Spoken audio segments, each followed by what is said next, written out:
Hi, my name is Blake Trask. I'm the Senior Policy Director at Cascade Bicycle Club, and you're listening to the Group Ride Podcast.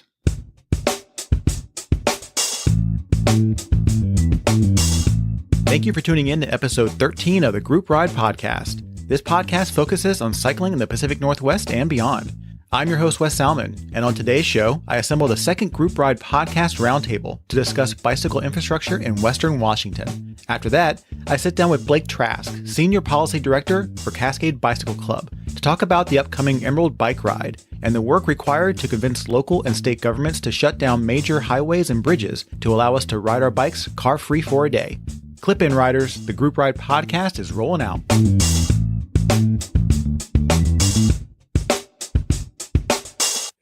As I release this episode of the show, we will be hitting a significant milestone in the world of podcasting.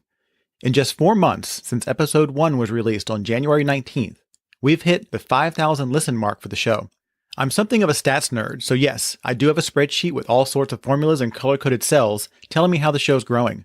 I'm also a big fan of interesting methods of expressing data.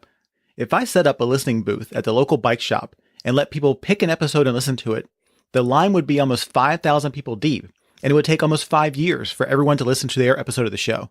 That's a long line of listeners. Luckily, that's not how we deliver podcasting these days. Every Thursday morning, hundreds of phones and devices automatically download the MP3 of this show and queue it up for you, the eager listener. The next milestone we'll be hitting is 10,000 listens, and I'm hoping we get there in half the time it took to get to 5,000. But to do that, I need your help. If you know other people who love bikes and listen to podcasts, share the show with them. You can send them to our website, thegroupride.com, or just tell them to look for us in their podcast player of choice. We're easy to find by searching for The Group Ride or by my name, Wes Salmon. Thanks for riding along with me on this journey of creative exploration and, most importantly, bike discussion. I have a busy summer ahead with interviews, projects, and special segments planned, and I'm excited to share them with you. Now on with the show.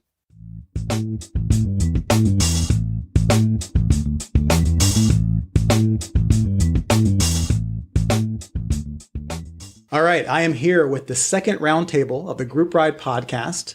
This roundtable will focus on bike infrastructure, the good and the bad of bike infrastructure in Western Washington. And I've assembled a dream team focusing on different aspects of cycling, having different backgrounds, but we all ride in the city and around Western Washington, and we all have our own stories and opinions on infrastructure.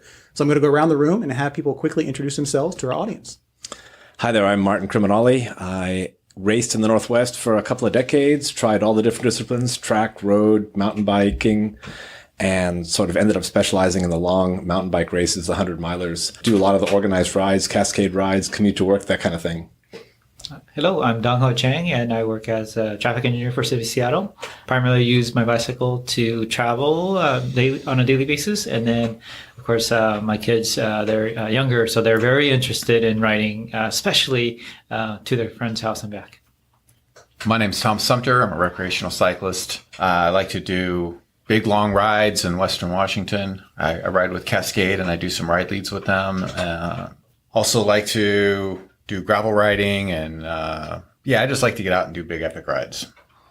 I'm Glenn Bowman. I'm a transportation bicycler.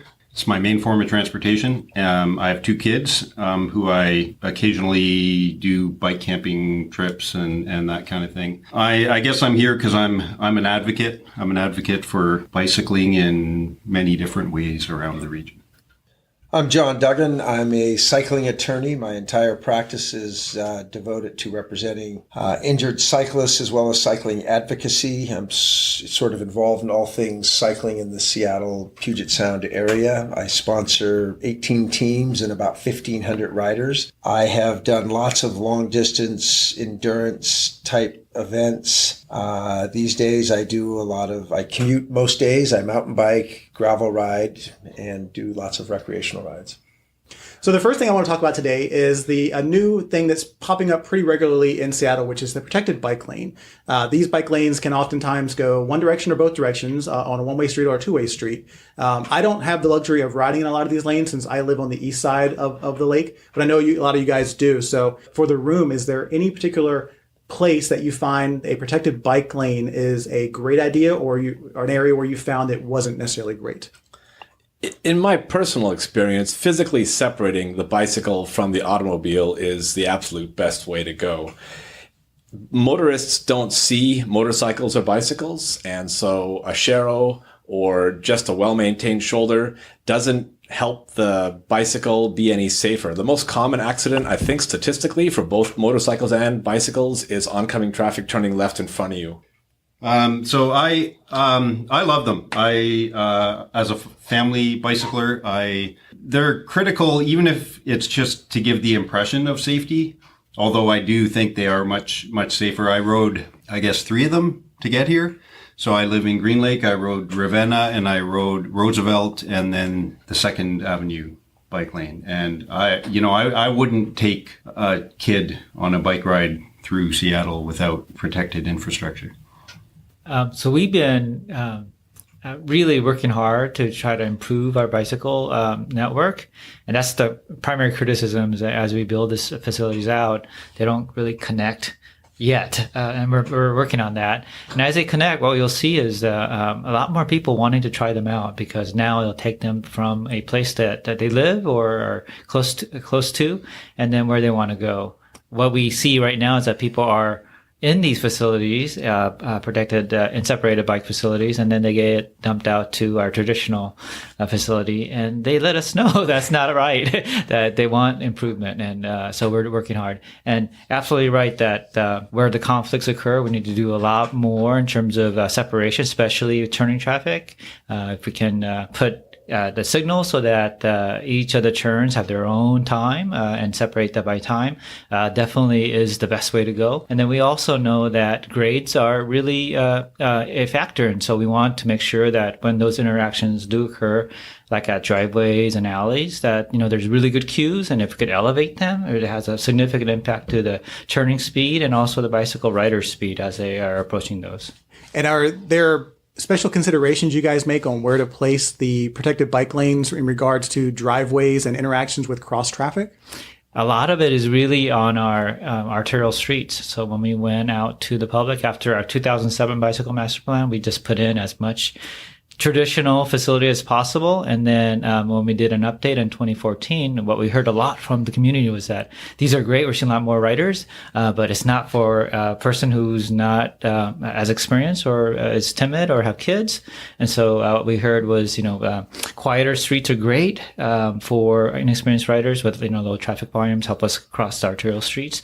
And then where there's lots of heavy traffic and volumes and speeds, if it could physically separate so that they don't have to be in the same space, that would be great. And so our network is really built around that public input.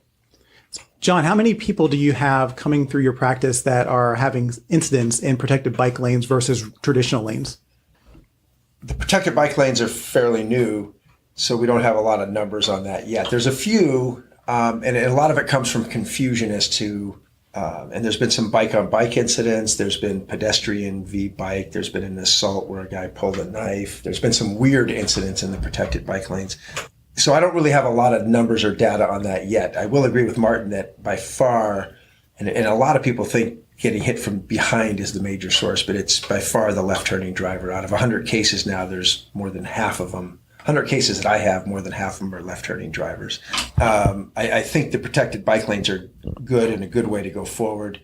Historically, I would always make the comment that while infrastructure doesn't necessarily make us safer, it makes us feel safer. Right. And that was even with the Sheros and the bike lanes next to the parked cars. And the fact that it made people feel safer meant that more people were going to maybe go out and ride. And it's all a critical mass. It comes down to numbers. If we had thousands of people riding bikes, we wouldn't even need protected bike lanes. Right. But we don't. And so anything that made more people ride was better. I think John brought up something really important, and that is this critical mass concept. In America, I think by and large, cycling is still a leisure activity. It's not a valid means of transportation. And in almost any other country, it is seen as a legit means of transportation. And as long as Americans have this attitude and are car-centric, we don't teach people to watch out for bicycles and driver's ed. So Or do we? Okay, I'm wrong. I'll go ahead and. Yeah, that's great if they do. But My point was just that bicycles are still not on everybody's radar. Correct. Just That's a real niche community appreciates a bicycle and sees it out on the road. right, it's the bike as a toy versus bike as a tool. Yeah, yeah. And we need both. But to go back to your driver's ed comment, though, so about 8 or 10 years ago, a couple of groups, including Cascade and Bike Alliance, and they helped push through a driver's ed bill. Every kid taking driver's ed in Washington had to have a chapter on bicycle safety. There was a flyer that they had to get, and there was a video they had to watch. But anybody taking driver's ed recently and anybody taking the driver's test recently, I think it was anywhere from 1 to 4 questions, had to deal with bicycle motorist interaction. So going forward, when we all die and the new drivers are out there, they will have this education that they're supposed to share the road. But So we never had and that. all we until have to do recently. is require that driver's ed course to get Exactly. a license, right? And that's one of the problems is it's not. You Say can that opt again? into driver's ed if you're a kid, but an adult doesn't need to take it. One They of just one of the go biggest problems, take the test. especially with new infrastructure, is you take a test when you're 15, 16, and you drive for the rest of your life, literally, right? Without having to learn it again or prove that you still know it. Yeah, retesting's a huge So factor. any driver over 30 right now, or maybe even 25 or so, wouldn't have had that. Yeah. And the problem with some of these laws, and I went into it today with the vulnerable user law, not to get sidetracked, is nobody knows about it. None of the people that need to know, the cops, the prosecutors, the judges. So we pass these laws, and certain entities take credit for passing these great laws, but nobody educates. And the same thing happened with the So the much of whole bicycle legislation is stuff. just feel-good legislation. We did it, but without educating the people that need to know about it. And that's been a huge downfall with a lot of recent legislation. With the protected bike lanes and the infrastructure buildup, are we concerned that we are possibly working our way off of the roads where people expect us to not use the roads as normal traffic? I know there's places in other parts of the country and in other parts of the world where you're not allowed to ride on the road if there's dedicated infrastructure. But what happens when that dedicated infrastructure doesn't meet your needs of cycling? So on along my commute, I have they installed a protected bike lane. Then the city forgot about it. And it's just a place now where debris piles up. I mean, you've got this protected bike lane that is useless. It's completely useless. It's full of sand and garbage. It's full of it. It's, and nobody's come through and cleared it off. The leaves from the October windstorm, they finally got washed away by the February torrential rains. The sand and gravel from the January snow is still there. It's never going to go away. And it's this little protected bike lane on a busy street, and it's just 2-block section. Where is it at? It's on Del Ridge between Holden and Orchard. Okay. I've been wanting to talk to you about this for a while. And how come, if you write letters, and I write letters all the time, certain jurisdictions do take action. In Seattle, we've had interaction. Renton has been really good. Bellevue is horrible. But if you write letters and you give them pictures and you show them where it is, We'll take care of it. things do happen. Right. King County has been really good for me as well. You got to bring it to them. Yeah. The comment you made, though, so in South Seattle, down around between right after you leave the Renton Airport and you're heading towards Rainier Beach area, the city put in those poles and little road furniture and there's been a number of incidents, and I know I wrote some letters and others wrote letters, and we talked to people at the city, and you eventually took most of them out because what those were doing was providing a separated barrier. I don't know if you guys know, they were the plastic pylon type Yeah, of those thing, white things, yeah. which were uber dangerous, ultra dangerous, I guess is the word. And it might have been a good idea for the city to, separate like that. But man, people were hitting them and groups were hitting them and people were going down, and it prevented the street cleaners from getting in there to clean the stuff. That's the hard part. Everything was piling up in there. The city's taken out almost all of that stuff down in that area, but they've left a couple of the little blocks in the road, which, it's almost better to have 30 of them than one, because you're not going to see the one that's in there. But it was trial and error. And the good news is the city did listened to certain people and stuff came out. I'm not sure what the plan is going back in there. Yeah. So for us, as we build more infrastructure, then we're going to get our maintenance crews the right equipment to maintain them. Right now, it's cheap. Tiny street sweepers. Yes. So right now, it's cheaper for us, to contract it out. So we have a private contractor do all the maintenance on the narrow protective facilities. As we build more, and this year we're gangbusters. We're going to be building quite a bit downtown. What we'll find out is that we're going to need some dedicated equipment to maintain them. So yeah, we're going to have that ability. And that's the excuse that a lot of other cities in the region give, is that, well, we can't afford to buy one of those for, whatever, 5 or 8 miles of bike lanes, protected bike lanes that they would build. Especially train. So share it with Bellevue. Your question was about having the infrastructure and then selecting the bicycle rider away from the road itself, prohibiting. And, really our policy for Seattle is to give people choices. Yeah. And so there are times where, if you're riding with lots of people, it's more convenient to be in a protective facility. And at a certain time, it's easier for you to get to your destination on the road, right? Other times you might be more comfortable with your child on the sidewalk.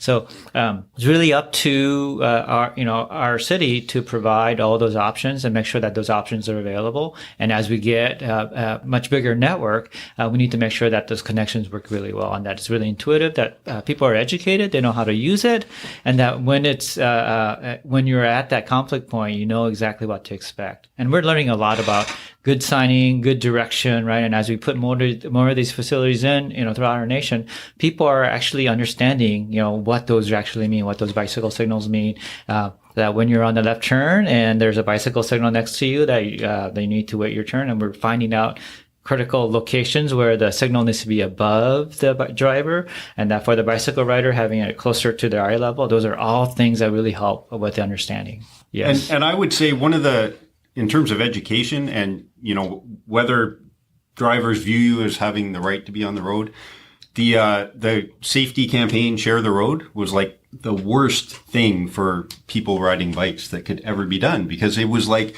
a big signs all over the place, but most drivers interpret them as get out of my way. So I have a great example. Like, you shouldn't be riding in the middle of the lane. Yeah. Share the road. Get out of my way. So in Bothell near Norway Hill, there's a sign that says share the road ends 0.5 miles. Because they wanted you to basically say, oh, you don't have to worry about cyclists after this half mile. So open seasonal cyclists. I used to hate that sign when I'd ride that area. So to your question, though, whether or not it would, by having so much separated bike infrastructure that it minimizes what's on the road, and will that have a detrimental effect? I don't think so, because I think that once we get the right cycle pass and dedicated bike, there'll be so many bikes out there that we're all still going to be using other parts of it, but there'll just be more bikes out there. And that's what we need for everything, is that it starts registering on the radar screen of the motorist. Speaking of more bikes, there was an article, I think it was just yesterday, where the amount of people buying cars or having cars in Seattle is actually starting to go downward. Yeah. So ideally, those people are starting to find other forms of transportation, whether it be buses or bikes or a combination of all those things. So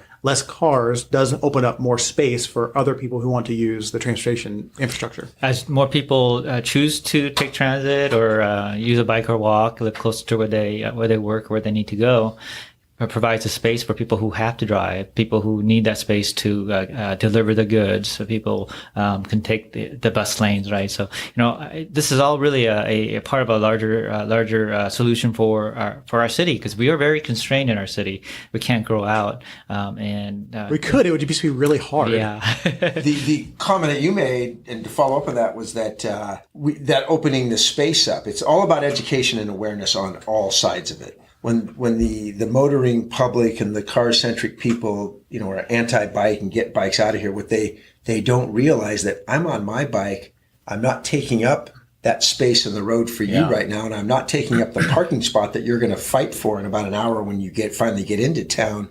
And the more people that ride actually opens up the car traffic for the people that, need it and choose not to ride their bikes. But that is a cultural shift that's going to take a long time, but eventually I think we'll get there. But they'll respond back with, "You're not paying road taxes."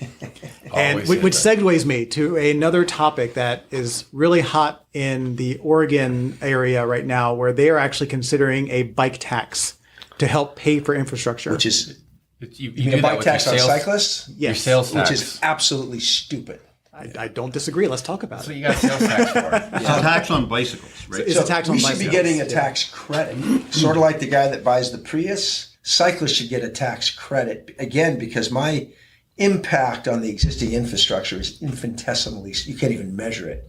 Now, when we start building and putting in more infrastructure, there's going to be more money spent on cyclists, but in relation to what they spend on one off-ramp, it's nothing. Yeah, that's the argument. It's hard to really compete with the amount of money we spend on all the infrastructure for cars, especially when you just think about how much it costs to park an empty car overnight and what we pay for that as a society. But that's part of the education and awareness that people need to know that. And I can't give you the stats right here on the gas tax and whether it's local roads or... I got to jump in and say that it's also a fallacy to say that cyclists don't pay taxes. I mean, there are the very small minority like Glenn here who doesn't have a car, but almost every other cyclist does have a car. We do pay for our license tabs. We do buy gasoline. And in a country like America, where we keep the price of gas artificially low, as opposed to taxing what it actually costs to pay for infrastructure, to maintain it, to clean up pollution, all those kinds of things, it's a ridiculous complaint. I also do want to raise the counter issue. It's not all just this idyllic goal that I'm shooting for, which is, no automobiles, the downtown core, protected lanes everywhere, all that kind of stuff, which I would like. But I think it does have to go both ways. To me, share the road is absolutely two-sided. And I see cyclists riding their bicycles down 23rd, which recently got a massive remodel. And it's, beautiful bus lanes, nice concrete surface now, but there is no room for a bike. And if you ride your bike up there, you're absolutely on the wrong road. You're holding up traffic. You're being the worst ambassador for cycling you could possibly be. Every automobile is going to be pissed at you, and people need to be aware of that sort of thing when they hop on their bicycle. There are other ways to take. Just, 2 blocks this way, 3 blocks that way. It's parallel, and there would be almost zero traffic, and you wouldn't piss anybody off. Although most of the destinations are on that main road, right? I mean, yeah, well, so you go down a parallel route and then you go 2 blocks, the short length of the block, to your destination. To me, it's not a big ask. It's a two-way street is what you're saying. Yeah. it's an incomplete street, is what I would say. Yeah, that I would agree with that too. Which is the biggest when you're riding one of these separated bikeways, or even it just kills me when there's a bike lane and then it ends and I can just vanishes. And I'll ride into a anywhere, parked car. anytime. So it doesn't matter, but I can just picture the mom with the kid riding in that bike lane going, well, what the hell do I do now? I just about almost got hit at right where Roosevelt PBL ends. A car coming out onto the bridge, and I had to slam on my brakes. I was going fast because I was trying to get here on time. Going back to your tax thing, though, and I have some articles, I haven't had a chance to read them, as to what taxes pay for the road. And certain roads, and you might be able to answer this, is the local roads are not paid with gas tax; they're paid with property paid out of the tax general fund and other things, which I pay a boatload into that stuff. Sales tax, and property whether I'm tax. driving a car or not, it's the as a other consumer and a tax road. homeowner, you're already paying those taxes. Who cares if you have So a car? I am paying for the road. Yeah. Now, for the federal highways, I think it is the gas tax for I-5 and I-90. And So that we do pay a fairly large portion of our gas tax to the federal government, and then of course incremental gas taxes for state highways that's got passed through the legislature and the voters. For City of Seattle, though, we've been very generous in terms of the population, who just approved a $930 million levy to improve our transit system, our roadways, and our bicycle and sidewalks. So we have a dedicated funding source that's going to provide improvements throughout our city for the next 9 years. So again, I think it's really a great discussion to have on how do we pay for infrastructure and what are the costs. So there are plenty of benefits for having people be active, be be, not injured.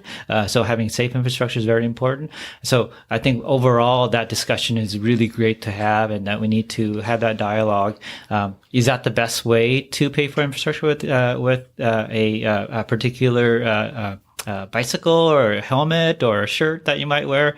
Maybe it is. What is that going to generate? Or maybe it's more of a broader discussion about how do you pay for infrastructure in general, and that what is the overall cost to maintain it, and then what is the impact for that mode, and then we can have a really educated and a vibrant discussion, and that we come to a great consensus. Because I think what a lot of the discussion is that there isn't all the information up front that the people have. Just as long as we don't dig another tunnel, I think we'll all be okay with that. I mean, unless it's a bike-only tunnel, I'd be down for that. But taxing cyclists isn't even going to pay enough to administer the scheme to tax cyclists. Right. It's a punishment when, again, I say it sort of jokingly, we should be getting a tax break. We should be encouraged.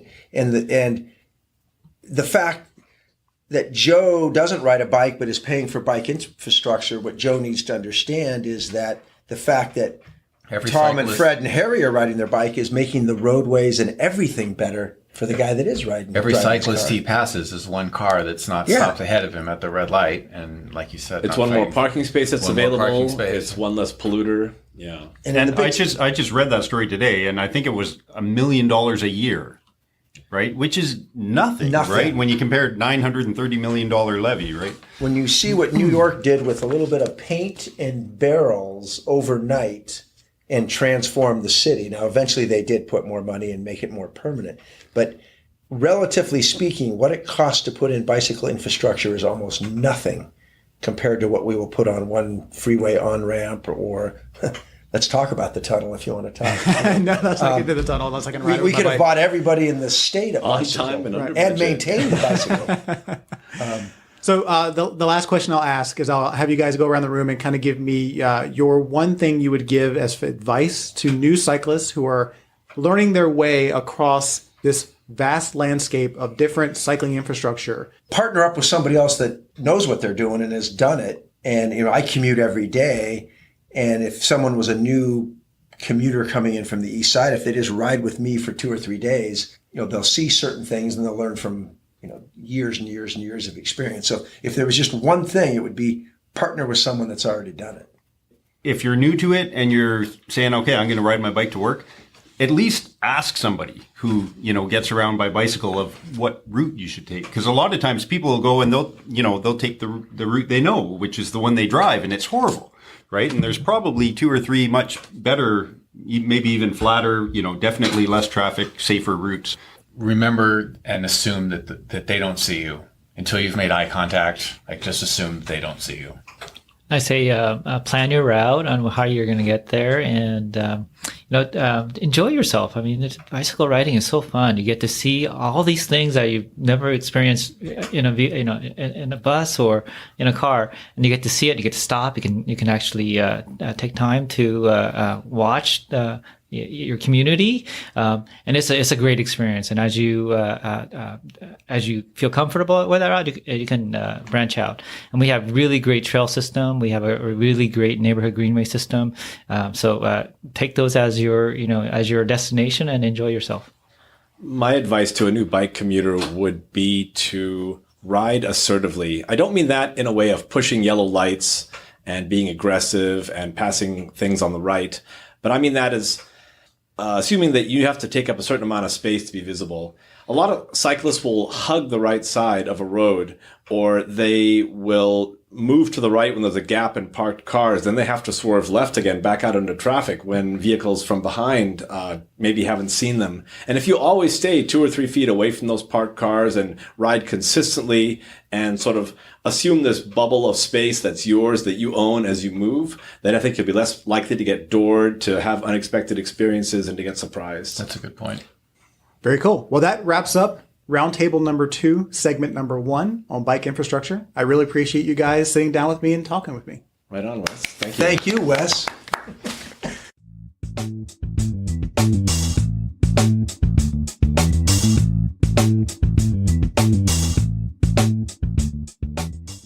In episode 11 of the show, I launched our Patreon campaign as a way of allowing listeners to support the long-term viability of the show. Long-term viability is just a fancy way of saying how we pay the bills to keep the show going. Producing this show is most certainly a labor of love since I enjoy learning and creating new things, and of course I love talking to people about their bikes. But it does come with an added burden of needing to buy equipment, web hosting, audio production, software, design services, etc., not to mention the time and travel costs. You may be surprised to know that I've already received 2 parking tickets in my travels for interviews. Now, I'm not a huge fan of how most advertising works on the internet these days, and personally I tune most of it out. So instead, I'm trying something a little bit more progressive. We have a Patreon campaign that allows listeners to subscribe to the show for a monthly fee of their choosing. You can pay as little as $1 a month to support the show. It's important to note that the show is and will remain free. You don't have to pay a dime to listen, but if you do find value in what I'm doing and have the means to support the show, now you can. If you really love the show, you can subscribe for more than $1 and receive some group ride swag as my thanks to you for helping out the show. Head on over to thegroupride.com/support the show to learn more about our Patreon campaign and how you can help keep the show growing and improving.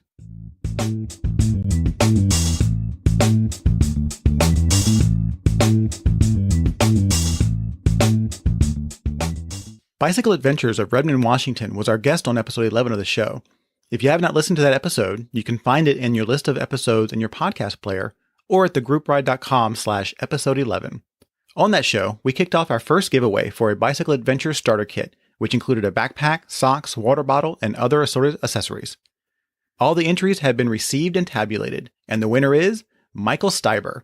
Congratulations, Michael. We'll be in touch to get your address so we can send you your prizes. Our next giveaway will be announced on our social media accounts on Friday, May 19th, so make sure you follow us on Twitter and Instagram at The Group Ride Pod and on Facebook at The Group Ride Podcast.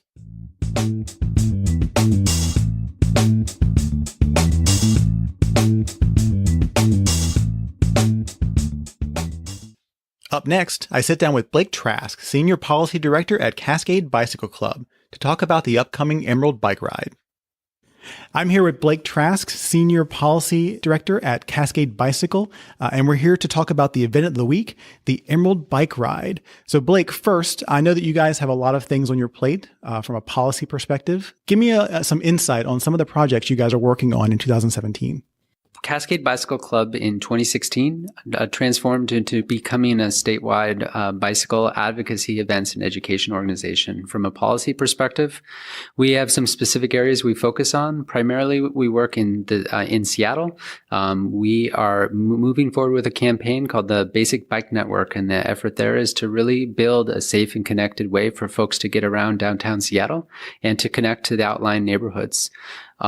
In East King County or on the east side, in Bellevue and thereabouts, we're working on the East Side Rail Corridor to develop an iconic rail corridor stretching from Renton to Woodinville and beyond. It will be a 42-mile stretch that will connect north to the Centennial Trail in Snohomish County, and we're really excited about the opportunities there. In addition, we work to support bicyclist safety through laws and investments in this across the state in different jurisdictions. This year, as a part of our new statewide mission, we're working in Spokane, Yakima, Port Angeles, Vancouver, and Tacoma, in addition to the Puget Sound region.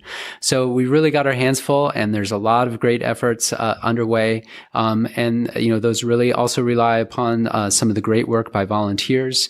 In addition to that, we're working on the East Lake Sammamish Trail out in Sammamish, connecting Issaquah to Redmond to really build out this really amazing regional trail system that will connect Issaquah all the way out to Ballard. And last but not least, I'll just mention that we've really reached a historic agreement with a number of maritime businesses in the Ballard area to complete the missing link of the Burke-Gilman Trail to end over 20 years of real kind of gridlock or deadlock in making the Burke-Gilman Trail complete. You guys are doing a ton of work. For those that want to help, what is the best route for them to kind of help you guys on your mission to improve cycling for all of Washington? One of the easiest ways is to get involved is simply to become a member of Cascade Bicycle Club. our size and impact and the amount of support that we have is something that elected officials and folks around the state really recognize. And it's the best way that you can add your voice to making bicycling safer and making bicycling a thing that people want to do across Washington state. For more specific information about what we do in our policy team, you can go to www.cascade.org/advocate to learn more about some of our activities and our policy work that's ongoing and find out other ways to get involved. So we're here to talk about the event of the week, the Emerald Bike Ride. This was one of the first rides we would be able to ride across the 520 bridge in its completed form. And you guys not only made that possible, but also made it to where riders can ride on other roads that they likely don't get a chance to ride on very frequently. And that included a lot of coordination with local governments. Tell me about some of the things you guys had to do to allow the Emerald Bike Ride to ride on all the different places we'll be riding over the next couple of weeks. Yeah, this is the second year of the Emerald Bike Ride. And really, to take a step back, the vision for creating the Emerald Bike Ride was to make an iconic ride that was something that an everyday person could do and that was close by and accessible. And that really fits with Cascade's mission to vision of bicycling for all. We're really trying to reach new audiences and to give folks kind of that gateway into what riding can be.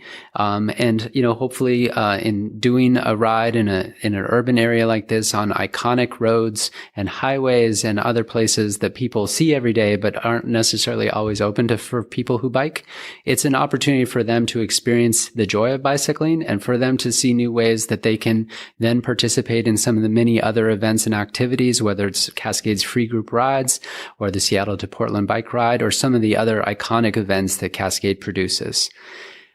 But in a congested, complicated urban area like the Seattle metropolitan area is, that takes a lot to do. And in our second year, the first year was done in conjunction with the SR 520 bridge opening. So people got a little bit of a taste of that. And then we went on the I-5 express lane south through downtown and then around Lake Washington Boulevard back to Husky Stadium. This year, the genesis of this was another once-in-a-lifetime opportunity, and that is the closure of the I-90 express lanes to any sort of traffic as it transitions to become a light rail line that will be opening in 2023. So last year, we started having conversations with different agencies, including the Washington State Department of Transportation and Sound Transit, saying, what would it take to maybe do an event before construction really begins in earnest? And from that, we started thinking about, well, what would be a loop, or what would be the best way to do that? And we started thinking about, could we do something on the I-5 express lanes again, like what we did last year, since there was now a record of that with the State Department of Transportation? How could we coordinate that the logistics on the I-90 bridge, and then what would it look like to do a ride on the 520 bridge as well, and then working with some of our partners in Medina and Bellevue to make that all knit together. I think us being able to work with all of these agencies and these jurisdictions really speaks to the partnerships that our policy work has forged over the last, many years, and the new partnerships that are evolving as Cascade starts to work more on the east side with our partners in the city of Bellevue and Medina and others. This is something that 5-10 years ago, I think, wouldn't have been as possible. But now, because of those partnerships, we've done study tours to go over to Copenhagen with city officials from the city of Bellevue as of last year. Those conversations, those opportunities became more readily accessible. And I think it's an iconic ride because this is the only time we'll ever be able to do something on I-90 like this. But at the same time, it's almost as exciting for someone like me who's a policy wonk because of the partnerships that were needed to make this happen. And that's all part of what you get by becoming a member of Cascade. You help support all that work that goes into all the planning, all the preparation, and all of the relationship building that's required to make these rides happen. Very much so. And I think we're seeing that more and more with a lot of our events is increasingly there's the close coordination between our policy and our advocacy and the production of those events. And I think in the past, there was a sense that they were somehow separate, and more they're coming together. I'll give a little kind of a teaser for another event that we have, which is another one of Cascade's big rides or events, the ride from Seattle to Vancouver and party. We've been doing this for quite some time. And, there's always been a question of, well, how can we really put that P in party? In the past, it's been a great event, a celebratory. Everyone's happy up in Vancouver when we get done. It's at a really nice hotel. But we're always thinking, could we do something a little bit more to really make an event that I think really is something that's going to stand out in people's lives forever. And as a result, we started talking with some of our peer organizations up in Vancouver, and the policy team working with some of the advocacy groups up there, and we're able to connect our events to coordinate with a really amazing opportunity that happens as folks are going to be riding into Vancouver in August, mid-August. They'll be ending at a giant park, David Lamb Park, on the waterfront, into a festival-like atmosphere. And later that evening, there will be a 10,000 person bicycle ride on the perimeter of downtown Vancouver as a part of that. And that coordination and those conversations between our policy and events team really pulled off this thing, which is going to be essentially an international party that people are going to be a part of. And that's, I think, increasingly what folks are looking for when they're looking for Cascade events, a signature thing that stands out. And we're really excited to be a part of that. So for people who've done RSVP in the past, basically it sounds like this will be in a new and improved version that you really want them to come to. After 2 days of riding, you'll be able to come in and be a part of an all ages and abilities ride with 10 to 15,000 people, sponsored by 5 international consulates, and bands, music, all sorts of stuff. This is it's going to be another great event, and really another signature, adding to this signature event that Cascade produces. So back to the Emerald Bike Ride. The key aspect of the Emerald Bike Ride is the new 520 bridge. I wanted to get your opinion on how you feel the new bike lane that's going to traverse that bridge is going to impact people's ability to ride across the lake, and if they work in Seattle or work on the east side and vice versa. How do you think that's going to impact people's ability to ride or their interest in riding across the lake? In short, it will be transformative. It's much different than what folks are used to on the I-90 of floating bridge in terms of the pathway. It's about 14 feet wide, really fantastic lighting, more separation between the motor vehicle traffic and the bikeway. It's just such a direct route from a real hub near the University of Washington over into kind of into Bellevue, Kirkland, and Redmond. And with some of the improvements that are being made on Northrop Way and Bellevue, you'll be able to have a pretty direct shot straight from the University of Washington or the Burke-Gilman Trail all the way over to the Microsoft campus. And we're really excited to celebrate that and are hoping to have a celebratory event with our friends at the State Department of Transportation and others later this year to make that happen. But it's just the start of what we see and what our policy work is, what we're engaged on with our policy work, because that then directly ties into the East Side Rail Corridor and will give folks direct access into this new Spring District in Bellevue and north into Kirkland. So all of a sudden, we're starting to knit together a regional trail system that, as I already said, will really be transformative and give folks new options for how to easily get around the region without being stuck in traffic. And we're just scratching the surface of what that looks like. Well, personally, I love the idea of being able to come across the 520 on my bike. I live on the east side, and I've done the lake loop where I've gone above and gone across the I-90 bridge to get to Seattle. This will be a more direct shot, so I can definitely see myself riding into Seattle more. And, in addition to that, really exciting new loops. You'll be able to take this north lake loop from the University of Washington to the 520 bridge. Later this year, you'll be able to hook into the Cross-Kirkland corridor from it and then go north to hook into some of the other, whether it's the Lake Sammamish Trail or up to the Burke-Gilman Trail. So there's going to be really new, exciting possibilities that are open with the 520 Floating Bridge Trail. That's great. So for folks that want to participate in the Emerald Bike Ride, they can register online at cascade.org. That is it. And the ride is May 28th? May 28th. I believe the first start is at 6. I think it rolls. There's also a family-friendly ride, which will be an out and back on the I-5 express lanes. That's about 8 to 10 miles. So you'll go from Safeco Field up to the University of Washington and back. The rest of the ride is a 24-mile ride, pretty pancake flat for Seattle, and the metropolitan area, only I think 1,200 feet of gain over the 24 miles. Like I say, on 3 really iconic roadways, I-5 express lanes, SR 520, as well as the I-90 express lanes for the last time ever, and really a chance for folks to see the region in an entirely new way. And that's really, I think, the vision of Cascade, of Bicycling for All, and this event is really going to hit that home. That sounds fantastic. I know my wife and I will be out there wearing green. Looking forward to it.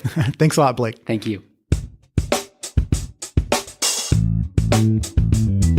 Thank you for listening to episode 13 of the Group Ride Podcast. If you'd like to get in touch with me or the show, you can find me on Twitter and Instagram at the Group Ride Pod and on Facebook at the Group Ride Podcast. We'll be announcing our next giveaway on social media on May 19th, so make sure you're following us for all the details. As always, you can send me feedback about the show or any episode at podcastfeedback@thegroupride.com. You can also check out our website, which has a full show archive, book reviews, and other cool stuff at www.thegroupride.com. And of course, if you'd like to help support the show financially, please go to thegroupride.com/support the show to subscribe to our Patreon campaign. I'm your host, Wes Salmon. See you on the next Group Ride.